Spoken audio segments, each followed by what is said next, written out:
If you're the kind of person who keeps your composure when everything around you is falling apart, and you'd rather let the paper do the talking than raise your voice, this channel was made for you. Subscribe right now, because the moment inside that envelope is something I've never told in full before, and you do not want to miss it. My name is Tess Ely. I'm 34 years old, and I keep other people's books for a living, which means I know exactly what a signature is worth. I built my practice out of a converted dining room on Maple Street, 2 miles from the nice part of town and a whole world away from it. I started with $900 and a folding table 2 years after my divorce, when my daughter Lily was barely 2. People in this county call me when a number won't behave. I find the mistake. I fix it quietly. I never make them feel stupid for the hole they've dug. That's the job. And somewhere along the way, it became the rest of me too. I fix things. It's the only love language I ever fully trusted, because a balanced ledger never changes its mind about you. My ex-husband used to say I'd rather solve a problem than be held, and he wasn't entirely wrong. I was very good at reading other people's mistakes. I was a lot slower at reading my own. Lily was the one warm thing I never tried to balance. She was 7 that winter, missing a front tooth, the kind of kid who waved at strangers and actually meant it. She drew houses constantly, always with everyone standing in the doorway. Nobody left out. I kept those drawings in a folder thicker than some of my clients' tax returns. I thought I was building her a steady life. What I hadn't learned yet was that steadiness can be a kind of blindness, and that the people who let you carry everything are rarely the people who will carry you back. I met Mark Calloway at a Chamber of Commerce mixer I almost didn't go to. He was 39, easy in a room, the kind of man who remembered your coffee order. But what got me wasn't the charm. It was what he did with Lily. At our 3rd dinner together, he got down on the floor with her and let her win at checkers 4 times in a row, badly on purpose, narrating his own defeat like a sports commentator. She laughed until she hiccuped. That night she called him almost dad, testing the word out sideways, and I let myself want the thing that word pointed to. We dated a 1.5 years. He was steady about the small things. Flowers for no occasion, oil changes I'd forgotten, the kind of reliability that feels like love when you've been alone long enough. But there was one subject where his easy voice went tight: his family's house. The Callaways were old money in a town that didn't have much of it, and the center of all of it was a white Victorian on Cedar Hill with a wraparound porch and his late father's name still on a brass plate by the door. Mark talked about that house the way other men talk about a championship season they can never get back. Whenever it came up, his jaw set just slightly, like a man bracing for a bill he already knows he can't pay. I noticed. I'm trained to notice when a number doesn't sit right, and a person can be a number too. I asked him once, lightly, if the house was a lot to keep up.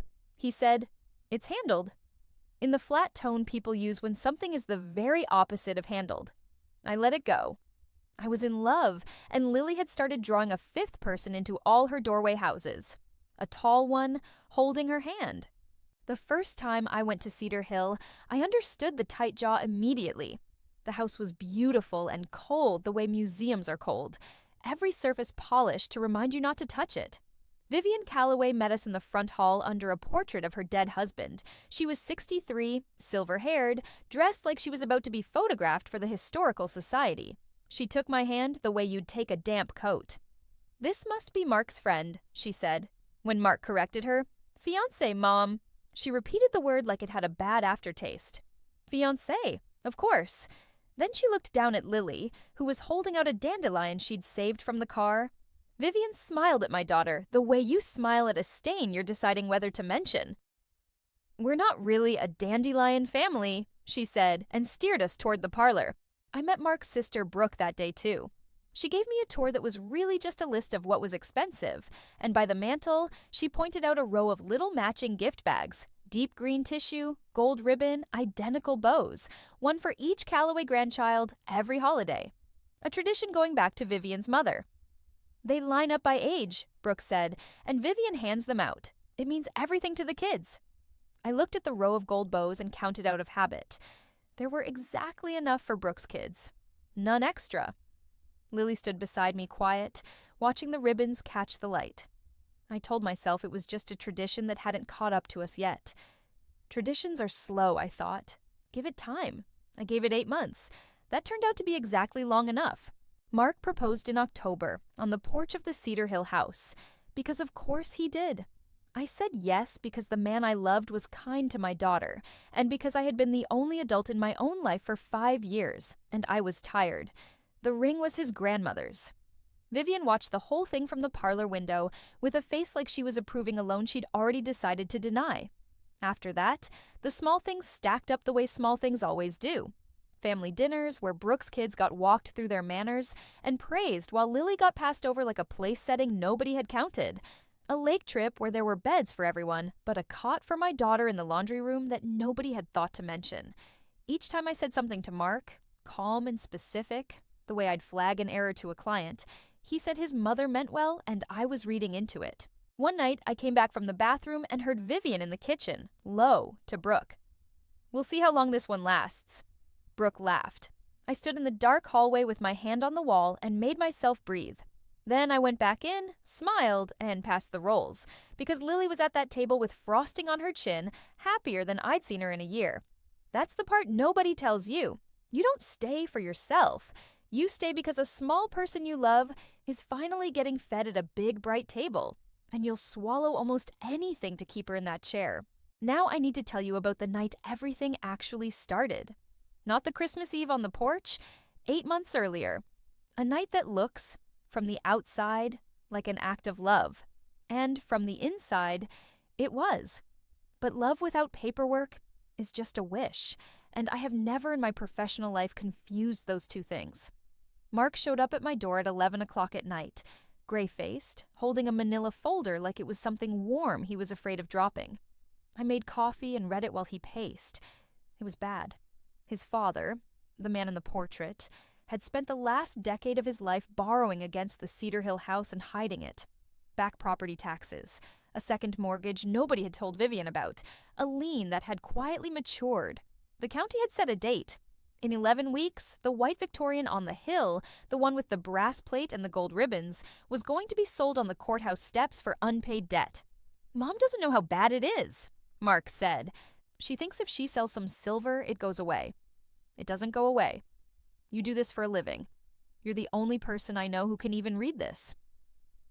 I read it twice. The numbers were ugly, but they weren't impossible. Roughly $90,000 stood between his family and the worst day of their lives. And I had it. More or less, the slow, careful savings of a woman who had learned never to be $90,000 from disaster again. Mark looked at me like a man at the edge of a roof. "Please," he said, "I'll never ask you for anything again." I should have asked myself why a family that valued appearances above oxygen had let it reach 11 weeks. But all I could see was a son terrified of watching his mother lose everything. So I said I'd help. I just said it my way. I am soft about people and hard about paper, and that combination has saved my life more than once. I did not write the Callaways a gift. I have watched too many families turn a gift into a grievance. Instead, I did what I'd tell any client to do. I paid off the lien and the back taxes and the hidden second mortgage, all $91,000 of it.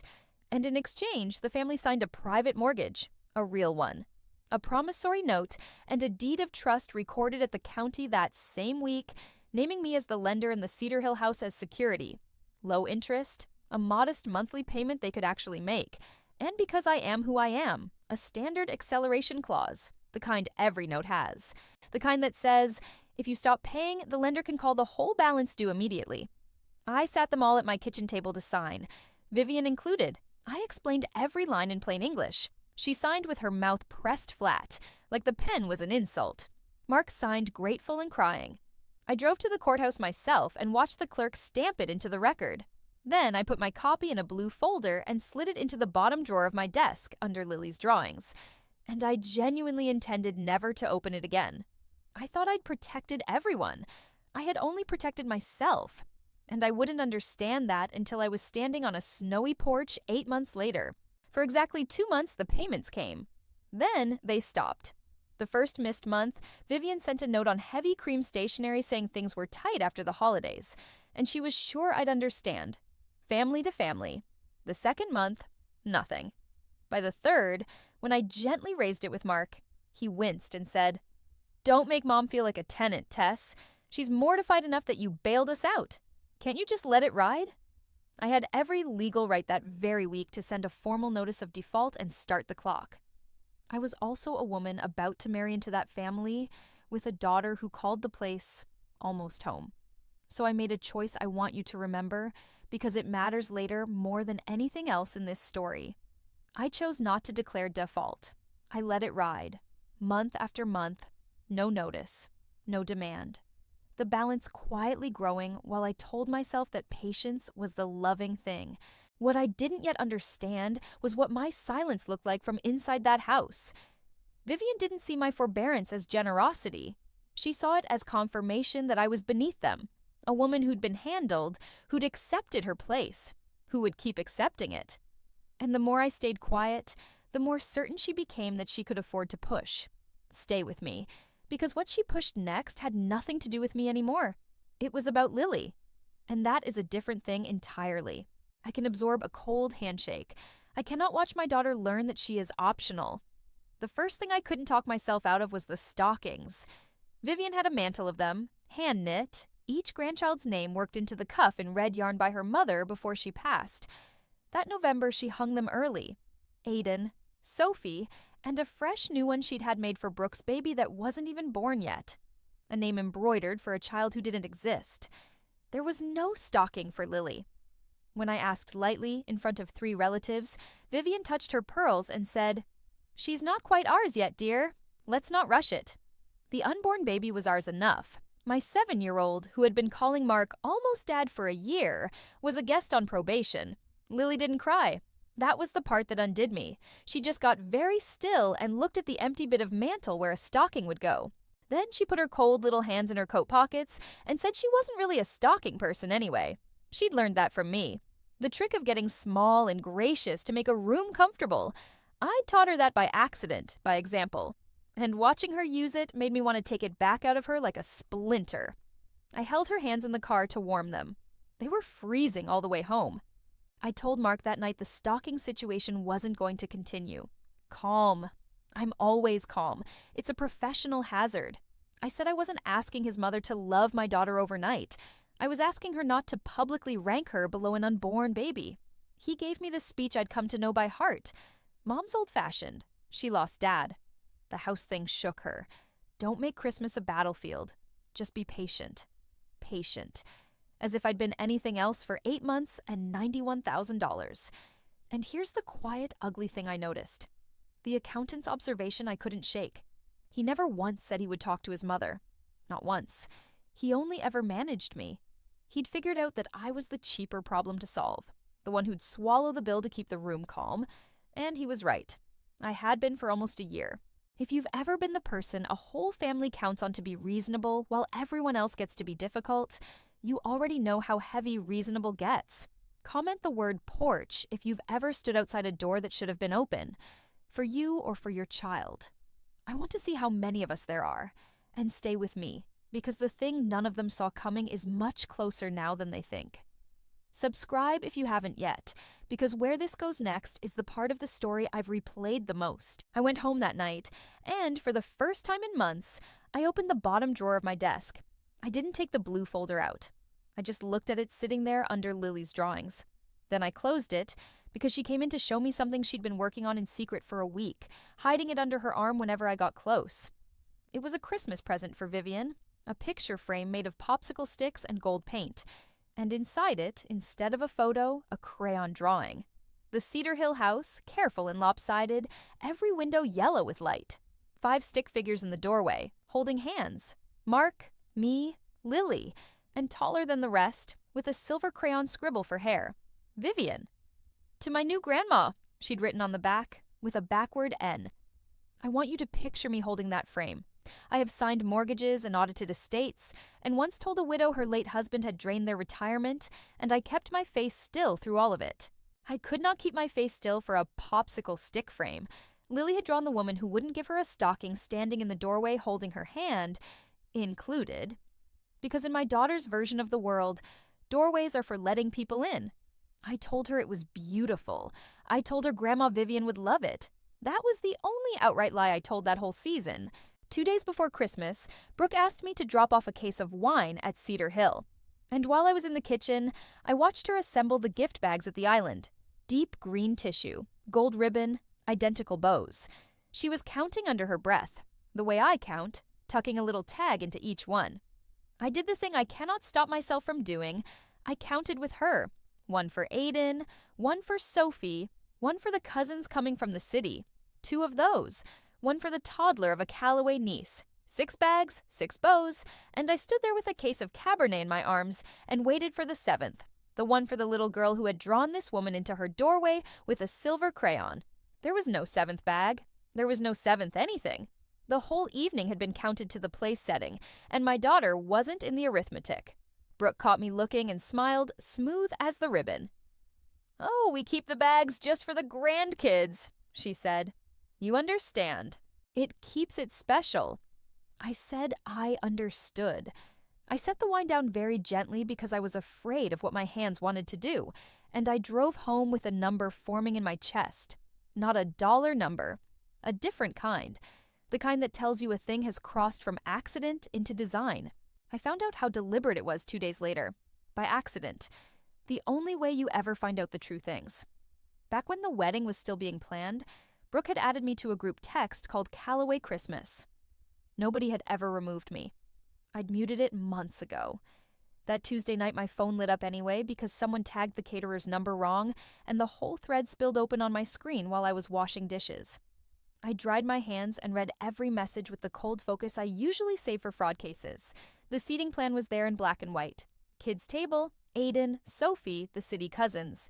Then, in case it wasn't clear, our grandkids only this year. And under it, Vivian, who never texted, had typed in full slow capital letters, the way she did everything. "We tolerate the bookkeeper because we have to. Let's not pretend the child is family. The table is for ours." Brooke had answered with a single thumbs up.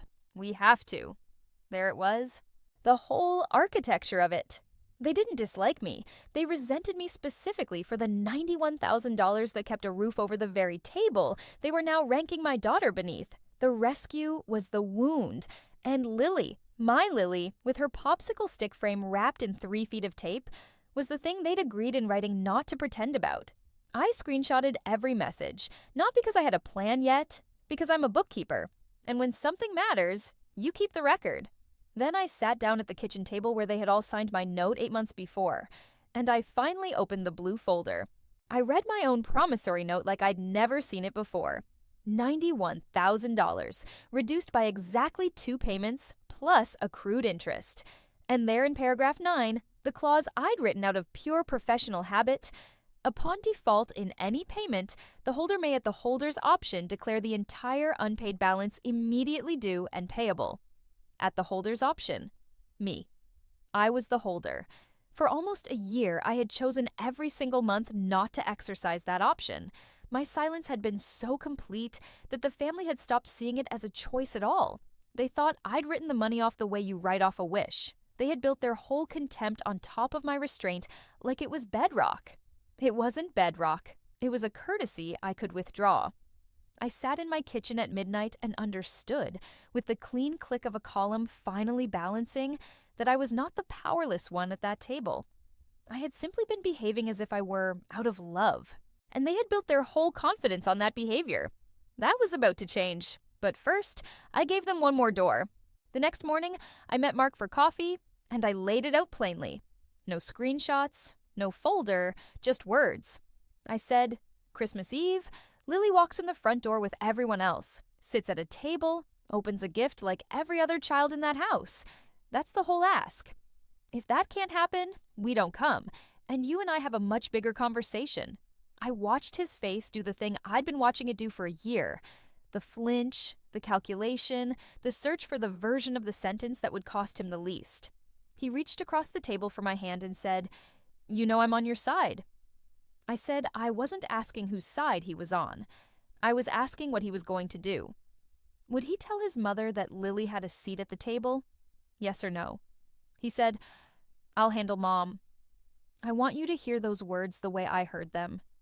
"I'll handle it," is what people say when they intend to handle you.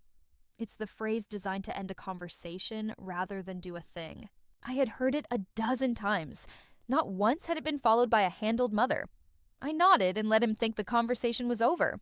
But under the table, in my bag, I had already begun something the night before, and his answer had just told me whether to finish it. I drove straight from that coffee to an appointment I hadn't told him about. A real estate attorney named Ruth Pelham, 2 towns over, who had done clean work for several of my clients. I'd called her the morning after reading that group text, and I had told her everything I held. She'd pulled my recorded deed of trust, confirmed every comma, and now she slid a document across her desk that I made her walk me through twice. It was a notice of default and intent to accelerate. In careful, unhysterical legal language, it stated that the borrowers were in default, that the holder of the note intended to exercise the acceleration option in paragraph 9, and that the entire unpaid balance was immediately due. And then the part I had insisted on, a 30-day cure period. If they brought the loan current or refinanced it elsewhere within 30 days, the acceleration would be withdrawn. "This doesn't take the house tonight," Ruth said, looking at me over her glasses. "Foreclosure is months away if it ever comes to that, and it shouldn't. This is leverage and a clean exit, not a bomb." I said, "I know exactly what it is. It's me, finally, refusing to be the safety net nobody thanks." She asked when I wanted it served. I told her I'd handle delivery myself. She raised an eyebrow but didn't argue. I took the notice. And in my car in her parking lot, I took the engagement ring off my finger and put it in my coat pocket next to it. Then I drove home to a daughter who was practicing how she'd say "Merry Christmas, Grandma" in the mirror. This is the part I come back to the most. Lily stood in front of the hall mirror in her good red dress, holding the wrapped popsicle stick frame, rehearsing. "Merry Christmas, Grandma Vivian, I made this for you." She tried it 3 different ways, deciding which smile to use, and then asked me if she should curtsy. I said a curtsy would be perfect. Then I went to my room and put 2 things in the inner pocket of my coat: the sealed white envelope from Ruth's office, the notice, the ring, and 1 handwritten line I'd added myself at the bottom of a sheet of my own paper. And next to it, folded, a printout of the group text in case Vivian needed to know that I knew. Here is the deal I made with myself, standing in my own closet like it was a vow. We would go to Cedar Hill. If Lily was welcomed through that front door, seated, handed a gift bag like any other child, the envelope would stay in my coat. If she was not, the envelope changed hands, and so did everything else. It was the fairest test I knew how to write. I gave them the chance to make me wrong.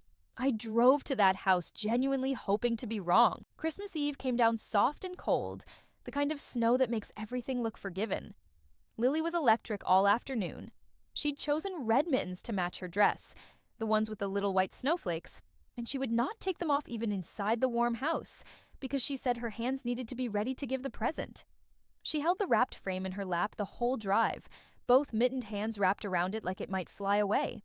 Somewhere on the county road she asked me quietly whether I thought Grandma Vivian would hang it in the kitchen on a wall where everyone could see. I said yes. That was the second lie, and I knew it leaving my mouth. But what was I going to say? That the woman she had drawn into her doorway had typed in capital letters that we should not pretend the child was family? You don't hand a 7-year-old that sentence on Christmas Eve. So I said yes, she'll hang it where everyone can see. And Lily nodded and went back to guarding her gift. I watched her in the rearview mirror, this small person in red mittens carrying a present to people who had counted bags and left her out. And I felt the last soft part of my hope go quiet and practical. The envelope was a square of weight against my chest. I drove the way I balance a difficult set of books. Steady, slow, no sudden moves. Already half aware of where the columns were going to land. Cedar Hill glowed through the snow, every window yellow, exactly the way she'd drawn it. We parked at the bottom of the long drive and walked up through the snow, Lily's mittened hand in mine, her boots squeaking, her breath coming in excited little clouds. Music drifted from the house and laughter and the smell of a roast. For about 90 seconds, it was perfect. Then the city cousins arrived behind us, spilling out of an SUV. 2 kids in matching coats running past us up the steps, shouting, "Grandma!"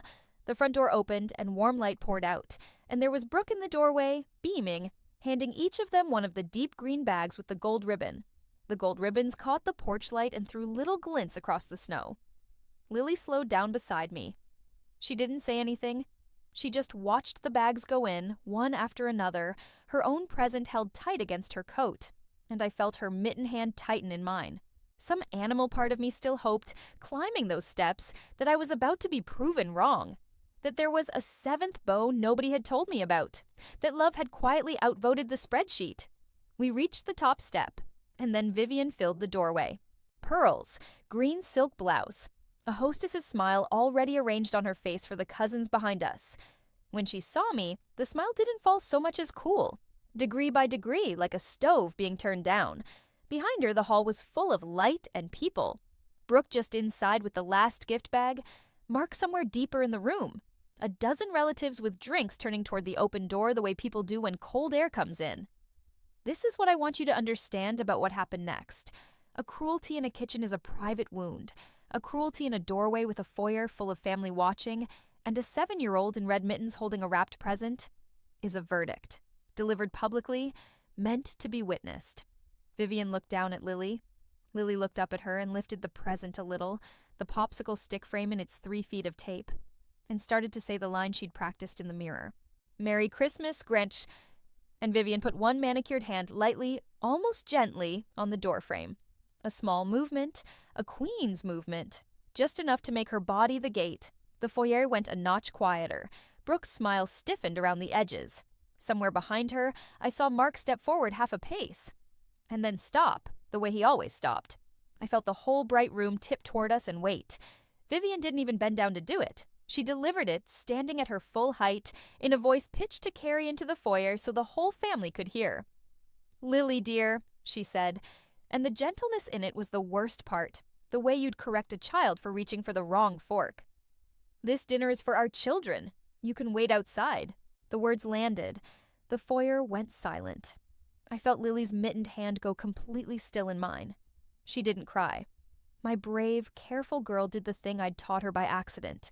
She got small and quiet, and she lowered the present an inch, like she'd understood she'd brought it to the wrong house. Brooke looked at the floor. The cousins peeked around the doorway, sensing something, going quiet. And Vivian held her place in that doorway, satisfied, certain. A woman who believed with everything in her that she had just won something. She had no idea what she'd just done. She thought she'd put a bookkeeper's daughter back in her place. What she had actually done was pull the one thread I had wrapped 8 months ago around the entire foundation of her house. I looked at Mark. He was 8 feet away in his own mother's foyer. My fiancé. The man who'd let Lily beat him at checkers 4 times in a row. The man who'd put his grandmother's ring on my finger. This was the moment. Not a kitchen aside, not a text thread. The actual moment. With his mother's hand on the door and my daughter shrinking on the step. This was the moment when a man either becomes someone or confirms that he never will.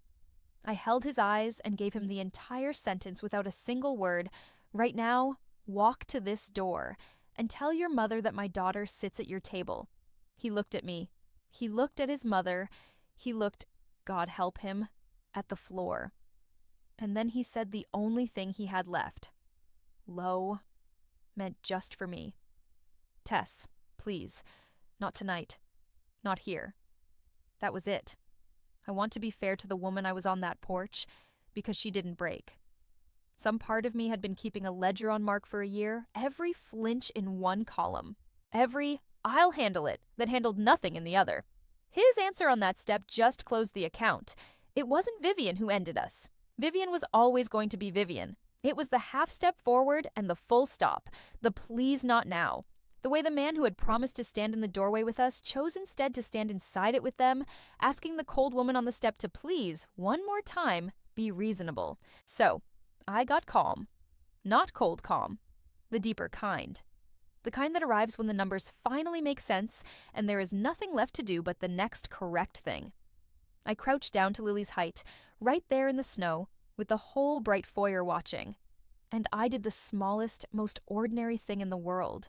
I fixed her mittens, tugged the red cuffs up over her wrists where they'd slipped, tucked a strand of hair behind her ear, and I told her, quietly, just for her, "You did everything right, baby. We're going to go home and get Coco." She nodded. She trusted me. Then I stood up, reached into the inner pocket of my coat, took out the plain white envelope, and held it out to Vivian Calloway, who was still standing in her doorway like a monument to herself. She looked at it, confused. This woman who had expected me to argue or cry or beg, who had no slot in her understanding of me for an envelope. She took it the way she'd taken my hand the very first day, like a damp coat between two fingers. I didn't explain. I didn't raise my voice. I had spent a year explaining, and it was over. I just said the words I'd been carrying up that hill. For you, open it later. And then I took my daughter's mittened hand and I turned my back on the warmest-looking house in the county and walked us down the long, snowy drive to the car, while the foyer murmured behind us, and the gold ribbons caught the light in the windows. Vivian, I'm told, smiled. She thought she'd won. She tucked the envelope in her pocket to read after the toast. The car was cold, our breath fogging the windshield before the heater caught. Lily buckled herself in, still holding the wrapped present that had never made it through the door. For a long minute, neither of us said anything. I backed down the drive carefully and turned onto the county road toward home, toward Maple Street, toward a small house where nobody had ever been counted out.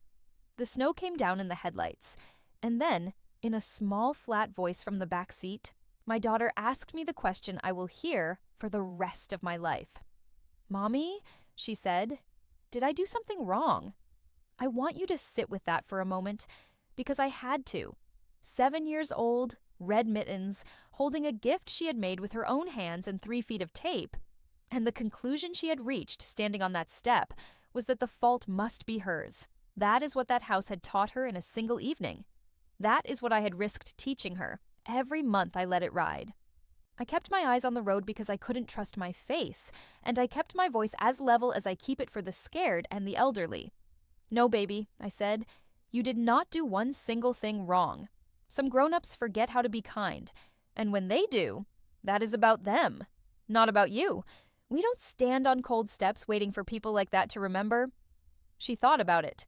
Then she asked if we could still have cocoa. With the little marshmallows? I said yes, and she relaxed, because she's 7 and cocoa is a real and solvable thing. I drove my daughter home through the snow, made her cocoa with the little marshmallows, read her the Polar Express twice, and tucked her in. The whole time, my phone sat silent on the table by the door. They hadn't opened it yet. Vivian was saving it for after the toast. At 11:47 that night, I'm told, she remembered the envelope in her pocket and opened it by the fire, probably expecting an apology, a plea, some final tribute from the woman she'd put in her place. She found 3 things. The first was the engagement ring. The grandmother's ring slid to the bottom of the envelope, which told her, before she read a single word, that the wedding was finished.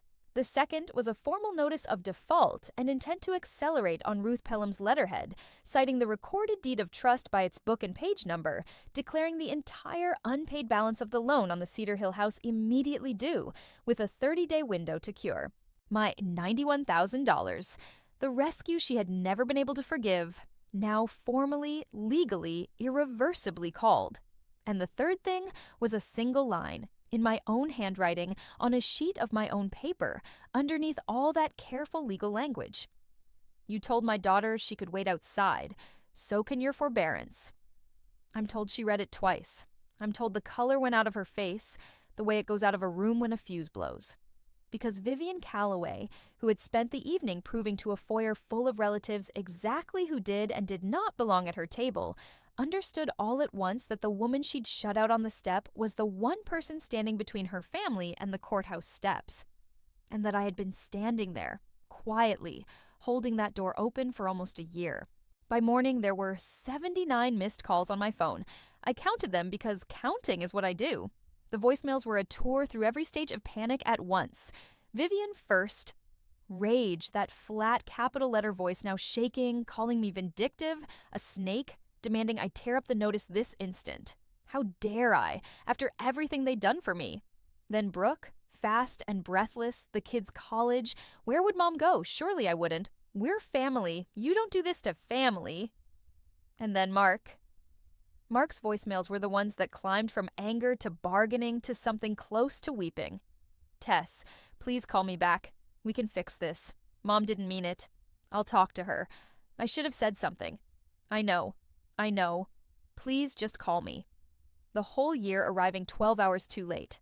I listened to all 79 of them once. The way you read every line of a return.